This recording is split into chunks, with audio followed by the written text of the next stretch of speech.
again, no different from the first game. That one being taken away by Choke, so heavy focus on that mid lane of Brixton. Last time we saw him on Fizz, obviously didn't work out very well. Yeah, and you know, we'd spoken about his Fizz a little bit before and how strong that was supposed to be, and I wasn't feeling it. He even got the kind of the counter pick in that matchup. He was able to pick whatever he wanted, and the early pressure out from Proper Panda as well. They got that flash early on from Ahri, but it just was futile at that point. They couldn't capitalize on that early gank, but we are going to see what the last two bans are going to be. Warwick not available for this game. Yeah, and we see the two meta considerations coming in here of that Warwick and that Gnar, and now looking towards the first pick of WOT mate.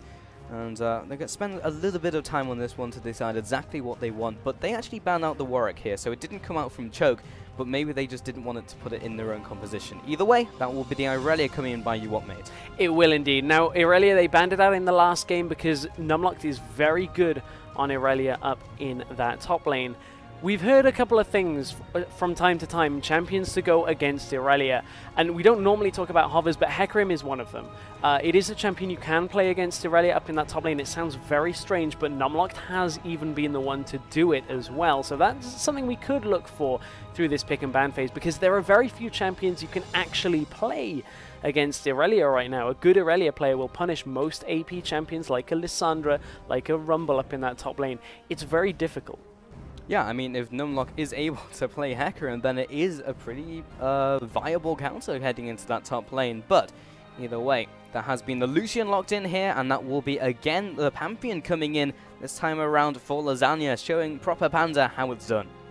Yeah, and this will be an interesting one. Lasagna now has what a lot of people would presume to be the top jungler right now when you don't have Warwick available. Lee Sin would be the next, alongside Jarvan and the likes of Xin Zhao. So obviously, WOT mate are toying with the idea of a jungle pickup here, but that Lucian being on Shoot Up this time, we saw him on Graves last game. Corki is still available here should WOT mate want to pick it up for Jokerism.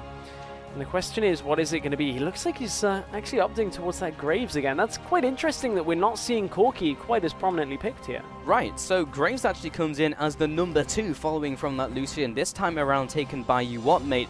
That was, of course, on Chewed Up last game, went huge in that game, had an incredible scoreline. And likewise, Lee Sin will be coming in for a Proper Panda, swapping up in this game. So the picks so far entirely different from WOT mate, so feeling that the picks and bans may be the root of the problem heading into the last game, and trying to make that change as we head into this one. But a very interesting pickup from Choke Gaming here, Stress. They do lock in the Soraka and the Maokai. Yeah, so they're looking to go sustain against burst. So as soon as Graves starts putting the damage down, you know, heal up the target, and you can even silence a lot of Graves' damage there as well. Make sure he can't use his buckshot and collateral damage. So obviously that bottom lane Soraka is pretty much a linear champion, very difficult to get her out of the lane. So not really too much of a surprise. We started to see her come back a little bit more. Don't really see her too much first pick into the lane. It's normally the likes of a Sona or a Nami or a Thresh that you'll see first pick. So very interesting that Choke feel confident. Once again, it's this defensive playstyle that's going to punish their opponents. Indeed, and of course, you spoke about the Equinox. Kind of the same thing as Victor, where you plonk the gravity field on yourself and it's like, okay, come at me, you'll be silenced when you arrive. And WOT mate will be trying to respond to this one. They are currently looking at their mid laner and support, and that mid laner has been locked in. It will be in the form of Ahri for Brixton in this game, and the very last pick for their composition will indeed be the Morgana. Could look for something perhaps like the Orianna Alchemist plays or the Xerath. Those would be the common choices here that Alchemist would be looking for, especially into Ahri. You don't want to play anything that is going to get easily burst down. So those two champions are able to sit far back enough, and they fit Alchemist playstyle very well. But WOT mate's composition that they kind of set up for themselves is a lot of single target focus. You look at an Ahri, an Irelia, a Lee Sin, and you know Morgana with a Dark Binding. You catch one person, and you pretty much take them away from the map. You then get objectives from that. So that is what we're looking for from WOT mate. What are Choke going to give us down in that bottom lane? They played Ahri last game, not available now.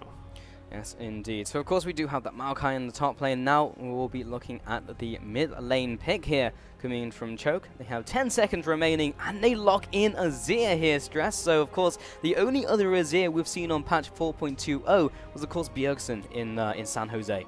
It was, and this is actually kind of a fairly safe champion for Alchemist. You can farm from quite a way back with the soldiers, but it's not a champion I've seen him play. It's a very different play style when it comes to actually the champion mechanics than we normally see out of Alchemist. But all the way down the line for Choke, you can see they've got a lot of team fight potential here as well. You've got not only the crowd control that Alchemist is going to bring, you've got a lot of damage and damage reduction out of top and jungle, and then Soraka's going to heal everybody up. So team fights, you have to feel like Choke are going to feel very confident in them. Yeah, this is like the quintessential teamfight comp, right? You have the Maokai in the top lane, of course, that damage reduction coming through, Lasagna coming in with the initiations, and I'll be very interested to see how Lasagna plays this game in comparison to Proper Panda. Of course, we saw him on that champion in the last game, so if he'll come with a different playstyle, or if his earlier ganks would be more effective.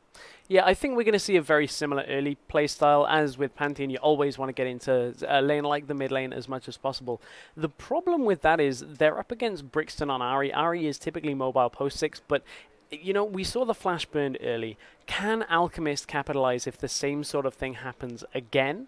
Because that's the real question. That was what set up the last game, is they couldn't really capitalize from that mid lane gank, and then the jungle was just given such an easy time because of it.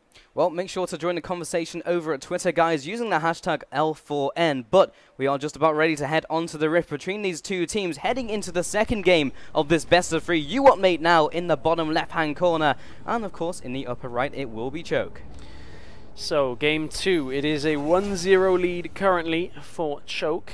And let's see what UWT made have got for us in the beginning of this game, because this looks to be something quite a bit different to normal. And again, this looks like an invade in the beginning of this game. Yeah, so Choke going with the very standard start of just fanning out into their jungle, but UWT mate with this very focused early game play.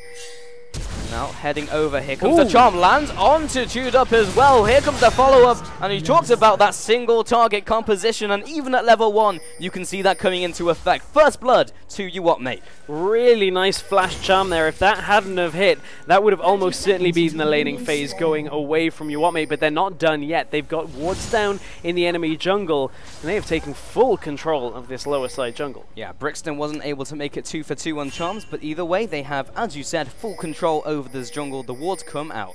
And interesting about wards, actually, we saw Zodiac start the game with a red trinket, but because of the early kill onto Chewed Up down in that bottom lane, he's actually swapped it up and has now opted for the warding trinket. It's not available yet because of the cooldown, but the reason for doing this is they need the extra vision bottom lane because of that that setup already. Lee Sin could look to come bot, and with no wards in the initial buy from Soraka, it would be a very risky time to stick around in that lane if jungle were looking to invade. So after that flurry of action, we will be now heading into the jungles, going with a very standard start here. Proper Panda is getting a little bit of assistance from Wizzy U, but you know what that means, Stress? It will be that lane swap now coming in here by UWT mate, swapping away from that bottom lane. It will be Graves and Morgana into the top lane. Yeah, and considering they just got the lead in that lane, that's actually a little surprising that Jokerism would swap away, as normally you'd want to sit there and capitalize on that. So that's going to kind of give them an easier time down in this bottom side. Interesting out from Choke. Have they actually started on that? No, they did do Grunt before. I couldn't quite see it on my screen, but they've stuck a lot of people around at blue. So right now we do have Proper Panda heading into that northern jungle here from the red team and looking to take this one away. Maybe even just waiting for the opposing jungler to come in. Not going to be the case, but more importantly, take a look at this, Stress. Something that's not available in the current patch, but 420, absolutely viable. Yeah, we'll see. Well, there's no real chance of this getting stopped. There's no real chance of a steal either, but this is all a product from seeing that lane swap. We've seen that Pantheon can do Dragon on his own with a couple of levels, but with 3 people there, including a Soraka to heal them up, this is a very easy Dragon attempt. It just is a question of how long is it going to take? Actually, not too long, with 3 members there, able to take it down in pretty good time. 3 minutes for the very first Dragon. That will be timed out here by Choke, and of course, if you hit tab as UWT mate, you will be able to see that one. But what they haven't quite seen yet, I don't believe, is Wizzy sticking around this middle lane. He's looking maybe to get in here for a roam, but I think the appearance of Lasagna is going to be enough to deter him from this gank. So UWT mate, great start to the game, but Choke got themselves potentially right back. Lasagna almost caught out, almost juking back into the dark binding. Proper Panda was zooming in for the kill alongside his support player. but now into the bot lane. This is the 1v2 opening up. Keys comes in, lands the Equilibrium strike, doing a pretty good job in this difficult situation. Mid lane, WizU is still there as well, but with them getting the first dragon, you have to expect that UWT are going to look to pressure the tower first, but they've left Jokerism on his own up in this top lane, and yes, he's even on farm, but the global gold is going to need to be equalized. They need to get gold enough to catch up the stats that Choke picked up from first dragon. So in the top lane, it will be the jungler meeting up the support. WizU has been caught out here. Numlock pinned in place, but Lasagna has more than enough damage to deal with this support. Zappling over the wall, trying to make tracks and head onto these onto these dual laners. WizU dropping low. Here comes the spear shot. Lasagna secures that kill, making that one-on-one. Jokerism comes in, lands a bookshot, but will be backing away. Lasagna is just completely outplaying Proper Panda in the beginning of both of these games. He has just been in the right place at the right time, and from there it's very easy for him actually to control the map. You can see as well, Lasagna has picked up the Rangers Trailblazer over on the other side, an item we actually weren't expecting to see. But top lane, there is a lot of damage. Yeah, Numlock following through the sapling as well, and this is something we didn't mention before, but following the first blood, which went onto Proper Panda, he was able to instantly pick up that Stalker's Blade. So he's actually had this for a long time now, so this has been a plan in the making for a good couple minutes. We don't normally see Stalkers though, even on Lee Sin. When we've been seeing Lee Sin in OGN, it's always been Rangers Trailblazer into that Warrior enchant. He's looking for Warrior here, but again, it's more just burst, single target focus damage. He's just going to look to get that smite down, get that extra bit of damage, and make sure that they can take control of a single person. But bottom lane, here comes Panda. He's going 1-on-2, make that 2-on-2 with Proper Panda coming in here, has the red buff. Keys is dropping low and Chewed Up is punishing for it. Here comes the piercing light, will be joking through here, not quite enough damage. Heal as well from Zodiac, plus the heal in the form of the summoner heal, plus Lasagna into the mix, means that they will be pushing back the aggression, turning that to a 3-2 situation. No kills go down. And the fact of the matter is, UWT were looking to go aggressive on that, and Keys dropped incredibly low. Proper Panda is now forced to kind of hold this tower 1v3. They are going to use the teleport. That will be enough to make Choke back away. But what's happening on the rest of the map? Look, Maokai is already up on CS on Irelia, and one thing that is pretty evident, if Irelia can't get herself into this game with farm or kills, it's going to be a long game for UWT. And Keys selects the wrong minion and will not be able to reset his Blade Surge, so that's a little bit unfortunate here.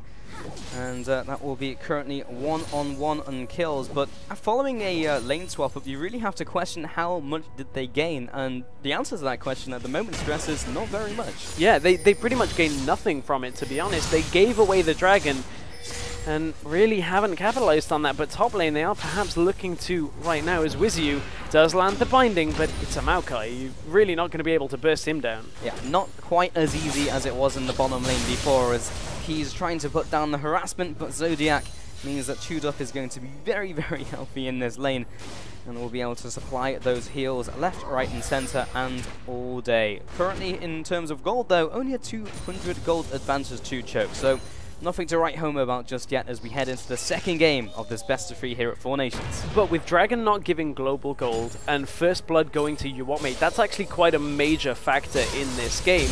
Zodiac's low. Oh, Zodiac may have dropped way too low. Here comes the last Transcendent Blaze, missed one, and that would have been resulting in the kill. Chewed Up will be punishing Keys here, doesn't have enough damage to pick up the kill. But that was a little close for comfort for Zodiac in the bottom lane.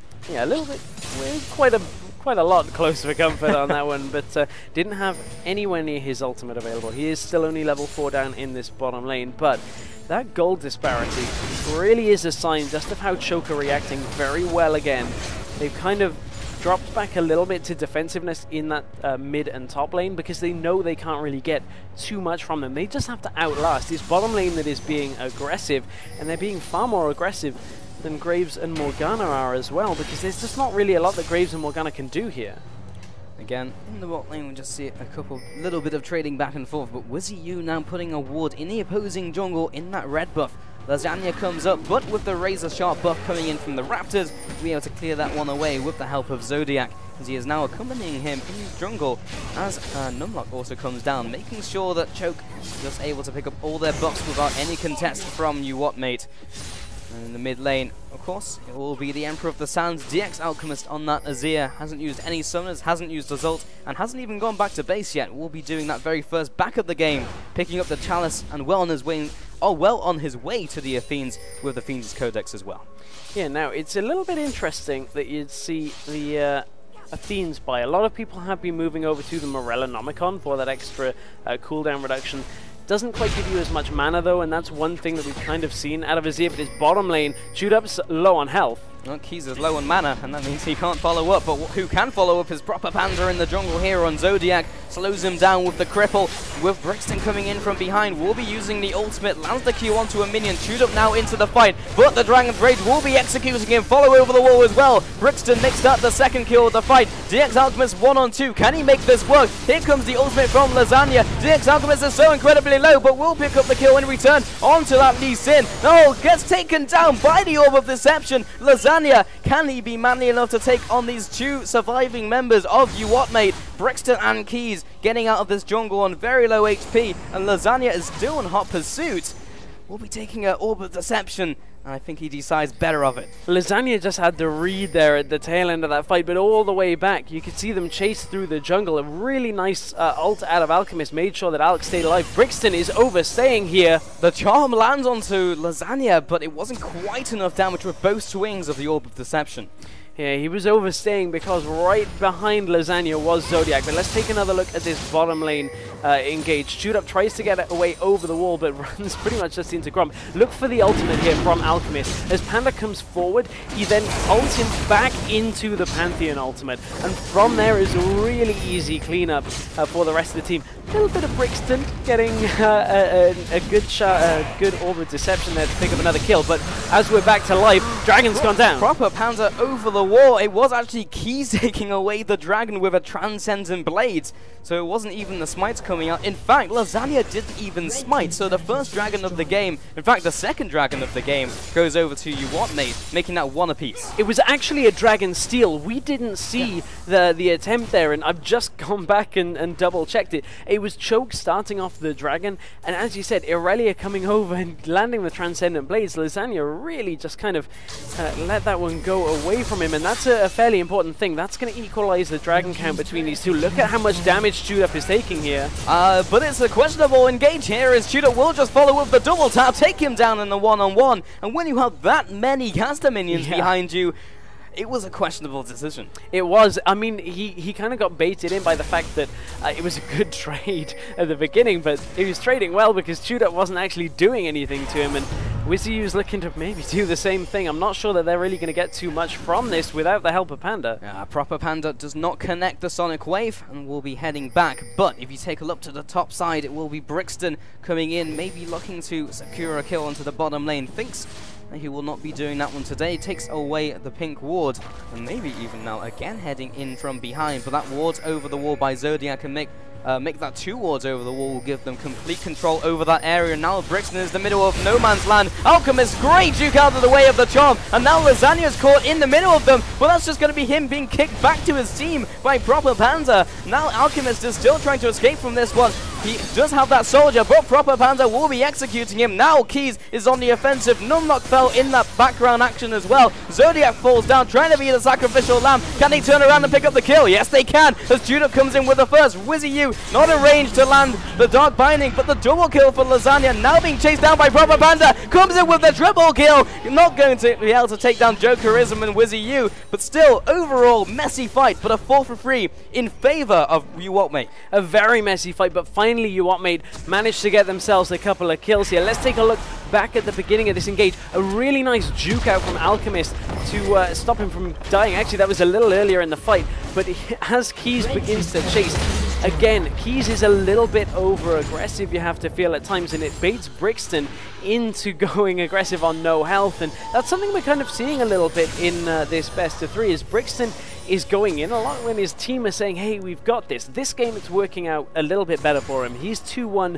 and 5 on Ahri right now, but really, Alchemist, his ultimate again was on point, and that's the second one we've seen from him, and we were questioning how much time has he had to play Azir? Is it one of his strongest champions? Yeah, this game is still incredibly close, but into the second game of this best of 3, UWM do have the advantage here with that just 1,000 gold, plus the tower into the mix as well. Proper Panda, Keys, and with the help of Brixton chiming in, are trying to take away this blue buff from Lasagna. Mid lane though, Brixton comes in onto Alchemist, will be using a Spirit Rush.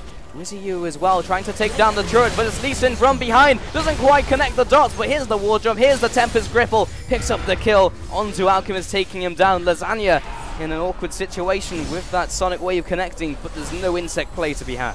Choker a little bit split up here, so UWM huge damage onto Proper Panda. The Heartseeker strike heads onto all the members of UWM. This is cataclysmic as Choke are looking to run them down, and with Chewed Up heading into the front, taking point in this chase. Not quite able to head on to Keys, however, but still a 3 for 2 in a bad situation from Choke.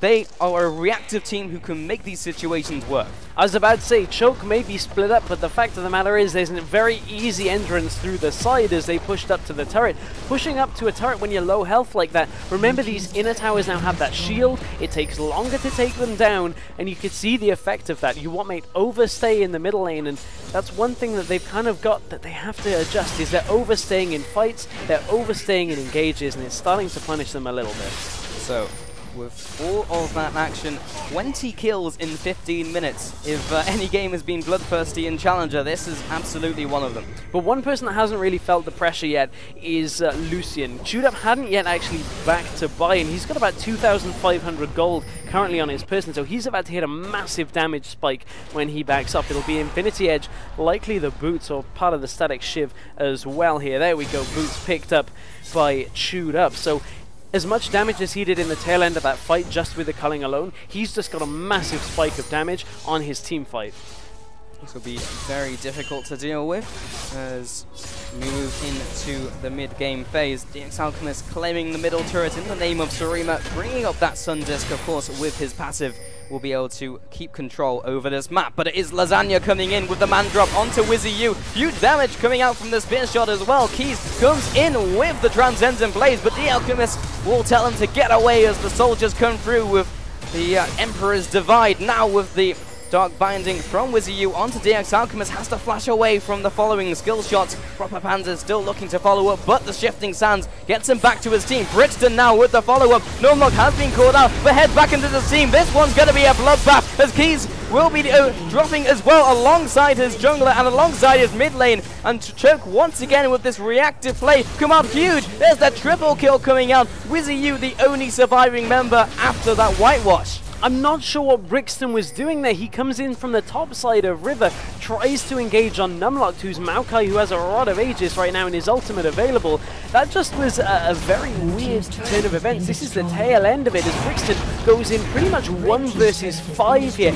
Everybody dives on top of him, and as you said, Choke reacting once again. Shoot Up is untouched during this entire engage, and from it, he gets a whole bunch of kills. And that is a big lead for Choke right now. That is another dragon going to them as well. Choke come in with the second dragon now.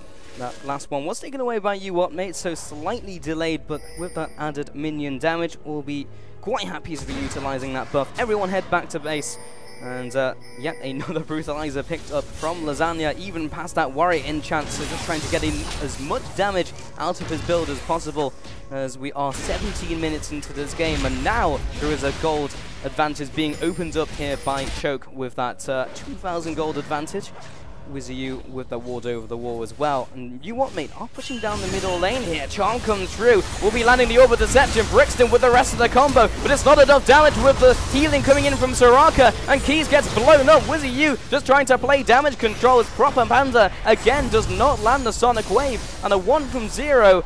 UWM just being too overly aggressive when behind. They have to back away because Alchemist is full health and has everything in his kit available. That ultimate is still up. Brixton dropping low. Oh, the soldiers come forward. Here comes the Emperor's Divide, and Numlock as well will be taking down Proper Panda. And Jokerism is completely separated from the pack. They aren't quite able to chase him down. Lasagna does have the flash, and here it is. Diego's comes down for the stun and turns around. Oh, the collateral damage, bringing that to a 1-for-1 trade. Keys back from base, teleports in. Numlock coming in from the left-hand side, but there's no one to follow him up. That is not the best of flanks, so a 2-for-2 overall.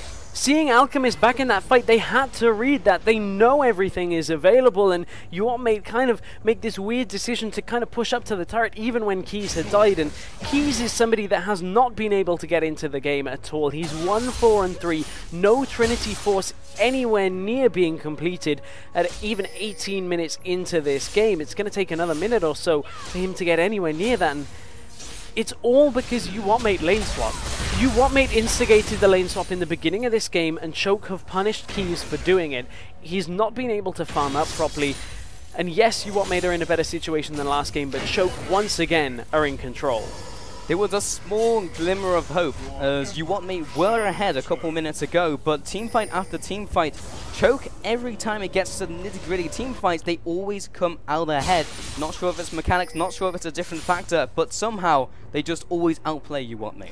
And one of the reasons for that right now is the amount of catch potential that they've got. Keys is about to feel the wrath as well here, because Numlocked and Lasagna are on the hunt. Well, the Sharks are circling, and here comes the Twisted Advance, and Keys only has a mere matter of seconds to live as he will be falling down to Numlock in the top lane. 3, 2, and 7 up against a 1, 5, and 3 Irelia. If anything signals that the lane swap didn't go as planned, I think that scoreline will.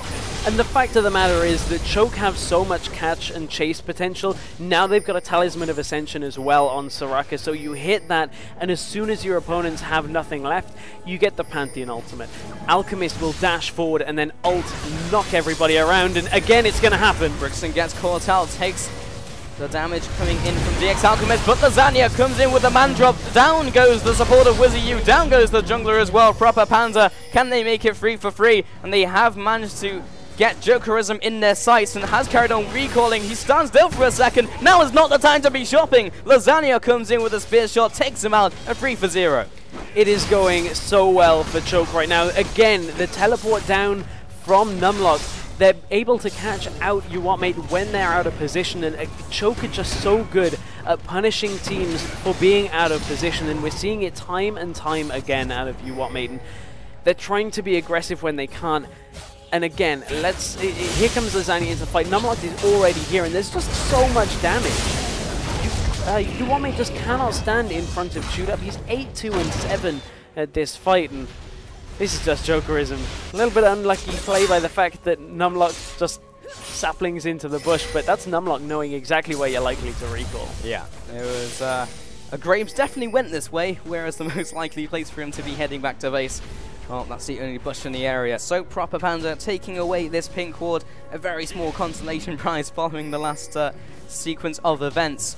We'll just be taking these minions as well. But as we scan down the items, the Trinity Force has now been completed at 21 minutes 30. And when you consider a good Trinity Force is around 17 minutes, maybe even a little on the slow side, 4 minutes, even 5 minutes late, not in a good shape. Yeah, we've certainly seen Trinity Forces earlier than that as well, but this Irelia just hasn't been able to get into the game, and honestly, neither have the rest of UWM. They're going to try now, though. Brixton looks for a pick, but again, he's too ahead of his team, and the team cannot follow up. Jokerism is off to the side, and again, he is away from the team. Here comes the man drop heading in, and it doesn't matter, though, because Alchemist is over the wall of the shifting sand and takes him down with the soldier's auto attack.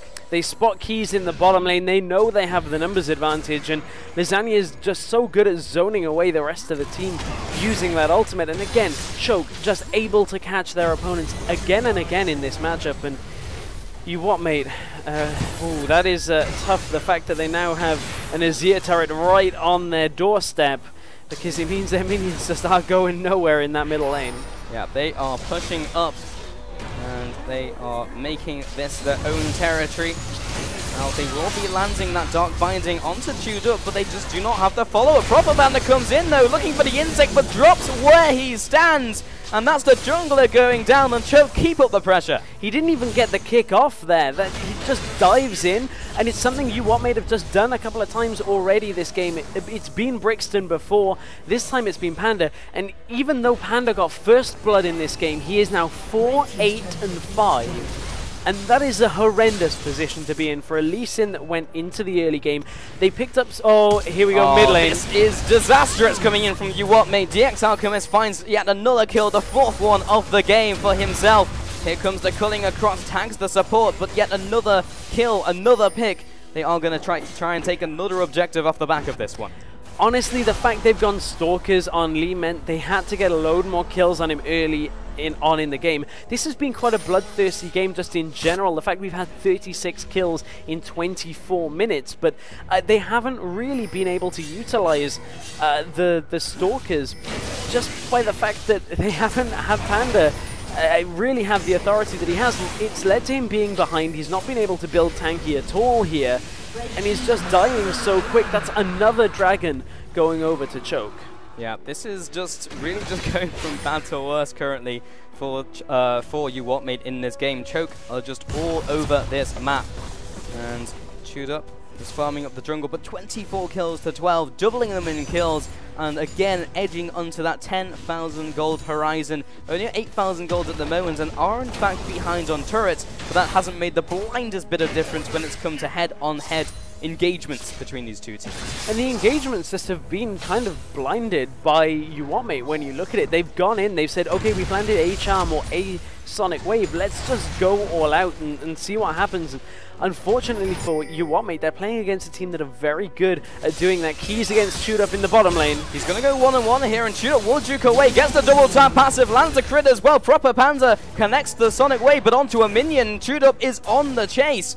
Tries to take down that ward. This is a very risky play. Again, does not connect the sonic wave, but the rest of the team is here to collapse in. Can he pick up the second kill though? Flashes away from the buckshot, finds the second kill, moves on to Wizzy U. Can he make it the third? Does get the crit down, but a 2-for-1, 1-on-4. Not a bad trade, and the rest of the team will capitalize by heading onto the Baron. And this will be almost insurmountable. Oh, and Brixton comes in and is biting off way more than you can chew, and he will also drop to the might that is Choke Gaming. Chewed Up with just such a good play in that bottom lane. He's so strong right now that he could just stand in front of 4 people coming in one at a time, and the skill shots didn't land from UWT mate. They didn't land the sonic wave at all, and there's really nothing you can do with that. Just the lifesteal alone out of Chewed Up was enough to keep him alive there. Really, just what do UWT mate do here? What can they actually, you know, take as their mantle here to bring them back into the game? They have to burst one person down, and I don't see Choke splitting up. They have such a good team fight composition that Choke can just stick together. And we were in a very similar situation last game, Stress, but last game they had the luxury of saying, okay, what can we do to change up our tactics heading into the next game? Yes, they made some iterations, and yes, we saw the effect of it with them actually being ahead by a couple thousand gold in the first couple opening minutes. But now, 26 minutes into the game, keep in mind last game only lasted around 27 minutes before it all just went wrong for UWT mate. Now heading into this game, they do not have the luxury of going to game 2. This is game 2, they are backed up against the wall. They need to make some changes, and they need to do it right now. And a big indicator on the fact that UWT mate just are not pressuring Chewed Up at all is the fact that Soraka has opted for a Warmogs. That'll let her get more heals out, but typically you'll see a support opt for something like a Mikhail's Crucible just to get their AD carry out of dodge, but she's got so much healing right now, and Chewed Up is getting caught so infrequently regardless of the crowd control that's on UWT mate, that really Chewed Up is able to just position well, and that's what we know from Chewed Up. In team fights, his positioning is usually, or pretty much almost always, sublime. He will stay alive during most team fights. He's been caught out a couple of times just from solo plays. Just like this one, but Lasagna is indeed caught out here as Jokerism comes in, but the spear shot picks up the kill regardless, making that a 1-for-1 between the junglers, and just diving underneath an inner turret where you have the extra shield as well just shows how strong Lasagna is in this game. 9-4 and 13, but it was a little bit of overconfidence. They had to commit 3 people to him, and at the same time Numlocked has just taken down a turret in the bottom lane, and the inhibitor turret is being pressured out with that Baron up siege minion. You can take a look. There's the teleport coming through from Numlock as well. He's ready for this fight. Brixton is incredibly low. This would be a 4-on-3 if they decided to go for it, and indeed Numlock does. Here comes the arcane smash. Keys has to juke away using his flash, but there's the double tap again from Tudor, followed by the culling. A 1-0 as they move on to the inhibitor, and this could be curtains for the team of UWM as Numlock heads underneath, double Nexus turret. Those things hurt, and pack a punch. He will be dropping down. That's a 1-for-1 so far, and with the tank going down, they may not be able to end the game here, but they're going to take another chunk out of the base in the form of the bottom lane turret. That goes down, and UWM have to be very conservative. No one stuck around mid, and Chewdup just got caught. Chewdup gets caught. Here comes the binding. They need the follow-up as well, but he actually turns around, not able to take down Jokerism, but the Alchemist comes in with the Emperor's Divide, takes him out. A 1-for-2 so far. UWM are leading, but Brixton goes down for the count. They are not in a good position anymore as Lasagna comes in once again. This is a prolonged fight as Conquering Sands comes into Keys, drops him low. He has to take a trip back to base, as will Proper Panda. They have to commit so many people for each kill right now that UWM just do not have the numbers to deal with the amount of siege that their base is being put under. Middle inhibitor has fallen, bottom is going as well, and this Baron buff from Choke is doing so much work right now, and UWM are really up against it. At this point, 2 inhibitors being down. Choke are looking to back away, buy up, and look to close the game. Yeah, Choke are turning up the heat. 14,000 gold ahead in this game. Now they are leading in turrets. And this is just looking like the end of the line for UWM, not even claiming one game in this best of 3 in the semi-final. And you can see the difference just by take a look, another look at top lane. 1 completed item for Aurelia at 30 minutes into the game. Over on the other side, you can see pretty much Maokai, Rod of Ages, Frozen Heart, almost there with the Spirit Visage as well. There is so much of a difference right now between the two, and it's actually 3,500 gold between top laners, but middle again. And Brixton has been caught out by Numlock. He will be going down, and it is just, again, the name of the game, chasing them down. Great kick by Proper Panda, though, will keep them at bay, but not for long as Numlock comes in with a long-range trusted advance. The Emperor's Divide, what you be dividing his team from the enemy team, which is not what you want. They will be still running back to their base, but Jokerism takes a huge hit from the culling from Chewdup. There's another kill going down onto the AD carry, and it looks like the circling the drain are UWM, with Lasagna heading into the base. They are running them down. Keys in the top lane, 1-7, trying to take an inner turret, and this looks like team collapse from UWM. Choke have just looked so good in both games of this best of 3, and they are going to take down both Nexus turrets, and they will end the game. They will end the game indeed, taking this series 2-0 in the first semi-finals here. They will be progressing onto the grand finals and taking on the winner of the next best of 3 we have today, as we head into the next game between FM and Rift. That is coming up in a little bit, but congratulations to Choke. They just looked very strong in that entire series. I mean, they got the meta picks and comfort picks in game 1 with that Warwick and with the extra, you know, down in the bottom lane, you saw Zodiac on Morgana. Game 2, Alchemist pulls out Azir. They get a good lead, even though they lost first blood. I have to feel that Lasagna was just all over Panda's jungle again and again throughout the entire series. Yeah, and like Choke were just ahead. They all series. There was one moment where UWM was slightly ahead, but honestly, you have to feel in this game, it just looked like UWM outplayed themselves by going with that lane swap up. That pushed them behind, and Choke just said, okay, I guess we'll just play how we normally play reactively, get ahead, then take the driver's seat, and from there, as soon as they took the advantage, it was never let go. It was a very odd lane swap as well. I wonder whether they just wanted to dodge the 2v2, but at that point they'd already kind of got the lead with that first blood and the assists down there, so I don't feel like the 2v2 was strong enough to dodge to put Keys in that kind of position, because Keys just got punished. The entire laning phase never really got the ability to get any kind of itemization, and again, he only got his Trinity Force at, what, 21, 22 minutes into the game. That is an incredibly late Trinity Force for an Aurelia, and we've seen Aurelia Maokai. There's no reason they'd want to dodge that matchup, because neither really kills each other for the entire game, but really just Keys was under so much pressure, and the difference between Lasagna and Panda just was accentuated by that lane swap. Yeah, this is like the bad end of Irelia. Like, you want to basically get out of containment. Like, the Maokai is usually what will contain you, like a Malphite as well. And as soon as you get out of that, then you destroy everyone on the map. But this is an example of Irelia gone wrong. And it didn't work out, as we saw in this game. And we are going to be hearing more from the teams just in a minute when we get down to the interview lounge. But either way, this game was literally just clean cut, as was the series. And you have to feel like Choke came into this with a better pick ban strategy. They kind of knew that Irelia was going to get first picked away, and it really didn't work out for UWM, mate. So we're going to have to see what they have to say about it.